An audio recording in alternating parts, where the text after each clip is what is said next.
ঝালকাঠিতে বাংলাদেশ আনসার ও গ্রাম প্রতিরক্ষা বাহিনীর জেলা সমাবেশ অনুষ্ঠিত। বিস্তারিত দেখুন মোহাম্মদ মাসুম বিল্লার রিপোর্টে।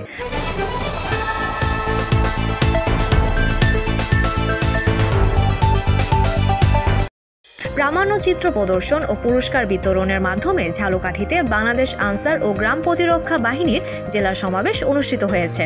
সোমবার বেলা 11টায় শিল্পকলা একাডেমি অডিটোরিয়ামে অনুষ্ঠিত সমাবেশে প্রধান অতিথি ছিলেন বরিশাল রেঞ্জ কমান্ডার মোহাম্মদ আসাদুজ্জামান গনি। সমাবেশে সভাপতিত্ব করেন জেলা আনসার কমান্ড্যান্ট প্রদীপ চন্দ্র দত্ত। বিশেষ অতিথি হিসেবে বক্তব্য রাখেন পুলিশ সুপার উজ্জ্বল কামাল রায়, ঝালকাঠি সেনা ক্যাম্প মেজর শাহরিয়ার, বরিশাল জেলা commandant Mohammad Nahid Hasan Jony, civil surgeon doctor Mohammad HM. Zahirul Islam. পরে জেলার বিভিন্ন ইউনিয়নের সফল আনসার সদস্যদের পুরস্কার দেওয়া হয়। জেলা আনসার বিডিপির আয়োজনে অনুষ্ঠানে আনসার ও গ্রাম প্রতিরক্ষা বাহিনীর 2 শতাধিক সদস্যরা উপস্থিত ছিলেন।